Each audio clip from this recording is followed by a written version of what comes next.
1985. After he had locked up the newsstand for the night, Jube loaded his shopping cart with newspapers and set out on his daily round of the Jokertown bars. With Thanksgiving less than a week away, the cold November wind had a bitter edge as it came skirting down the Bowery. Jube trudged along with one hand on his battered pork pie hat, while the other pulled the two-wheeled wire cart over the cracked sidewalk. His pants were big enough to hold a revival meeting, and his blue short-sleeved Hawaiian shirt was covered with surfers. He never wore a coat. Jube had been selling papers and magazines from the corner of Hester Street and the Bowery ever since the summer of 1952, and he'd never worn a coat once. Whenever he was asked about it, he would laugh around his tusks, slap his belly, and say, "This is all the insulation I need, yes, sir." On a tall day, wearing heels, Jube Benson topped 5 feet by almost an inch, but there was a lot of him in that compact package, 300 pounds of oily black-blue flesh that reminded you of half-melted rubber. His face was broad and cratered, his skull covered with tufts of stiff red hair, and 2 small tusks curved down from the corners of his mouth. He smelled like buttered popcorn and knew more jokes than anyone else in Jokertown. Jube waddled along briskly, grinning at passerby, hawking his papers to the passing cars. Even at this hour, the main drag of Jokertown was far from deserted. At the funhouse, he left a stack of the Daily News for the doorman to hand out to departing patrons, along with the Times for the owner, Des. A couple blocks down was the Chaos Club, which gave away a stack of papers too. Jube had saved a copy of National Informer for Lambent. The doorman took it in a gaunt, glowing hand. "Thanks, Walrus. Read all about it," Jube said. "Says there they got a new treatment. Turns jokers to aces." Lambent laughed. "Yeah, right," he said, riffling the pages. A slow smile spread across his phosphorescent face. "Hey, looky here. Sue Ellen's going back to JR." "She always does," Jube said. "This time she's going to have his Joker baby," Lambent said. "Jesus, what a dumb cunt." He folded the paper under his arm. "Have you heard?" he asked. "Gimli's coming back." "You don't say," Jube replied. The door opened behind them. Lambent sprang to hold it and whistled down a cab for the well-dressed couple who emerged. As he helped them in, he gave them their free Daily News, and the man laid a 5 against his palm. Lambent made it vanish with a wink at Jube. Jube waved and went on his way, leaving the phosphorescent doorman standing by the curb in his Chaos Club livery, perusing his Informer. The Chaos Club and the Funhouse were the class establishments. The bars, taverns, and coffee shops on the side streets seldom gave anything away.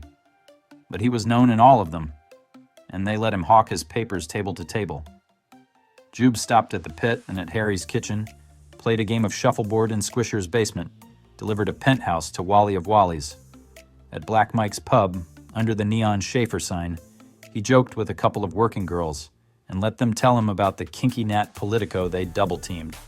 He left Captain McPherson's Times with the desk sergeant at the Jokertown Precinct House and sold a sporting news to a plainclothesman who thought he had a lead on Joker's Wild, where a male hooker had been castrated on stage last week. At the Twisted Dragon on the fringes of Chinatown, Jube got rid of his Chinese papers before heading down to Freakers on Chatham Square, where he sold a copy of the Daily News and a half-dozen Jokertown cries.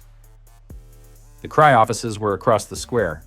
The night editor always took a Times, a Daily News, a Post, and a Village Voice, and poured Jube a cup of black, muddy coffee. "Slow night," Crab Cakes said, chewing on an unlit cigar as he turned the pages of the competition with his pincers. "Heard the cops are going to shut down that Joker porn studio on Division," Jube said, sipping politely at his coffee. Crab Cakes squinted up at him. "You think so? Don't bet on it, Walrus. That bunch is connected. The Gambioni family, I think." "Where'd you hear that?" Jube gave him a rubbery grin. "Got to protect my sources too, Chief. You hear the one about the guy married this Joker. Just gorgeous, long blonde hair, face like an angel, body to match. On their wedding night, she comes out in this white teddy and says to him, 'Honey, I've got good news and bad news.' He says, 'Yeah, so give me the good news first.' Well, she says the good news is that this is what the wild card did to me, and she whirls around and gives him a good look till he's grinning and drooling. 'So what's the bad news?' he asks. 'The bad news,' she says, 'is that my real name is Joseph.'" Crab Cakes grimaced. "Get out of here," he said. The regulars at Ernie's relieved him of another few cries and a Daily News, and for Ernie himself he had the issue of Ring that had come in that afternoon. It was a slow night, so Ernie stood him to a pina colada, and Jube told him the one about the Joker bride who had good news and bad news for her husband. The counterman at the all-night donut shop took a Times. As he turned up Henry to his final stop, Jube's load was so light the shopping cart skipped along behind him. 3 cabs stood outside the canopied entrance to the Crystal Palace, waiting for business. "Hey, Walrus," one of the hacks called out as he passed. "Got a cry there?" "Sure do," Jube said. He swapped a paper for a coin. The cabbie had a nest of thin, snake-like tendrils in place of a right arm, and flippers where his legs should be. But his checker had special controls, and he knew the city like the back of a tentacle. Made real good tips, too. These days, people were relieved to get a cabbie who spoke English. They didn't give a damn what he looked like.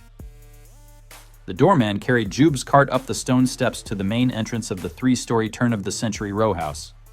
Inside the Victorian entry chamber, Jube left his hat and cart with the coat check girl, gathered the remaining papers under his arm, and walked into the saloon's huge, high-ceilinged barroom. Elmo, the dwarf bouncer, was carrying out a squid-faced man in a sequined domino as Jube entered. There was a nasty bruise on one side of his head. "What did he do?" Jube asked. Elmo grinned up at him. "It's not what he did. It's what he was thinking of doing."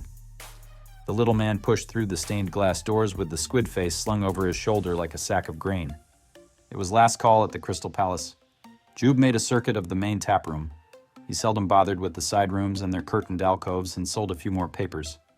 Then he climbed up on a bar stool. Sasha was behind the long mahogany bar, his eyeless face and pencil-thin mustache reflected in the mirror as he mixed a planter's punch. He put it down in front of Jube without words or money being exchanged. As Jube sipped his drink, he caught a whiff of a familiar perfume and turned his head just as Chrysalis seated herself on the stool to his left. "Good morning," she said. Her voice was cool and faintly British. She was wearing a spiral of silver glitter on one cheek, and the transparent flesh beneath made it seem to float like a nebula above the whiteness of her skull. Her lipstick was silver gloss, and her long nails gleamed like daggers. "How's the news business, Jubal?" He grinned at her.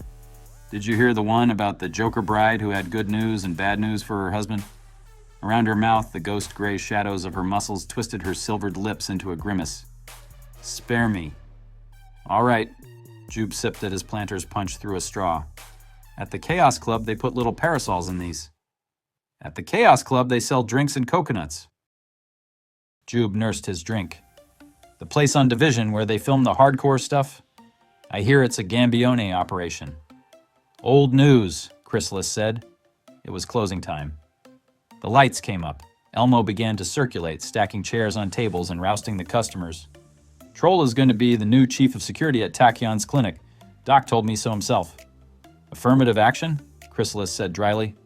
"Partly," Jube told her, "and partly it's just that he's 9 foot tall, green, and almost invulnerable." He sucked up the last of his drink noisily and stirred the crushed ice with his straw. "Guy at the cop house has a lead on Joker's Wild." "He won't find it," Chrysalis said. "If he does, he'll wish he hadn't. If they had any sense, they'd just ask you." "There's not enough money in the city budget to pay for that information," Chrysalis said. "What else?" "You always save your best for last."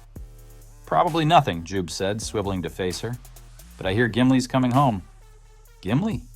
Her voice was nonchalant, but the deep blue eyes suspended in the sockets of her skull regarded him sharply. "How interesting. Details?" "Not yet," Jube said. "I'll let you know." "I'm sure you will." Chrysalis had informants all over Jokertown, but Jube the Walrus was one of the most reliable.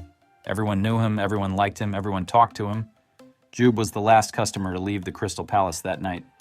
When he went outside, it had just begun to snow. He snorted, held his hat firmly, and trudged off down Henry, pulling the empty shopping cart behind him.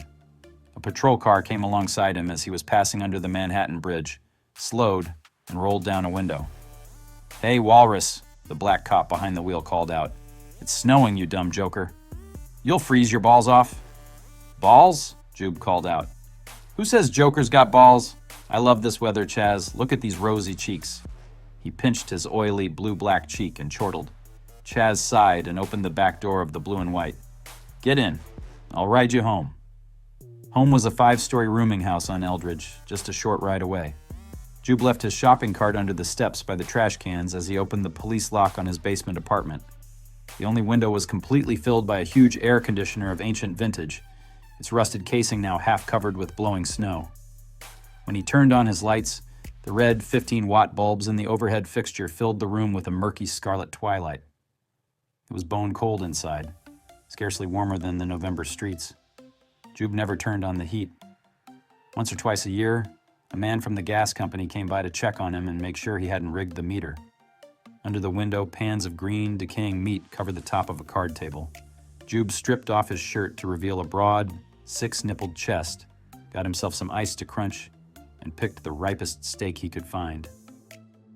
A bare mattress covered the floor in his bedroom, and in the corner was his latest acquisition, a brand new porcelain hot tub that faced a big screen projection TV. Except that hot tub was a misnomer, since he never used the heating system. He had learned a lot about humans in the last 23 years, but he'd never understand why they wanted to immerse themselves in scalding water, he thought as he undressed. Even the Takesians had more sense than that. Holding the steak in one hand, Jube carefully lowered himself into the icy water and turned on the television with his remote control to watch the news programs he'd taped earlier. He popped the steak into his wide mouth and began to chew the raw meat slowly as he floated there, absorbing every word that Tom Brokaw had to say. It was very relaxing, but when the newscast ended, Jube knew it was time to go to work. He climbed out of his tub, belched, and dried himself vigorously with a Donald Duck towel. An hour. No more, he thought to himself as he padded across the room, leaving wet footprints on the hardwood floor. He was tired, but he had to do some work, or he'd fall even more behind. Standing at the back of his bedroom, he punched out a long sequence of numbers on his remote control. The bare brick wall in front of him seemed to dissolve when he hit the final digit. Jube walked through into what had been the coal cellar. The far wall was dominated by a holocube that dwarfed even his projection TV, a horseshoe-shaped console wrapped around a huge contour chair designed for Jube's unique physiognomy. All along the sides of the snug chamber were machines, some whose purpose would have been obvious to any high school student, others that would have baffled Dr. Tachyon himself. Primitive as it was, the office suited Jube just fine. He settled into his chair, turned on the power feed from the fusion cell, and took a crystalline rod as long as a child's pinky from a rack by his elbow. When he slid it into the appropriate slot on the console, the recorder lit from within, and he began to dictate his latest observations and conclusions in a language that seemed half music and half cacophony, made up in equal parts of barks, whistles, belches, and clicks. If his other security systems ever failed him, his work would be safe. After all, there wasn't another sentient being within 40 light years who spoke his native tongue.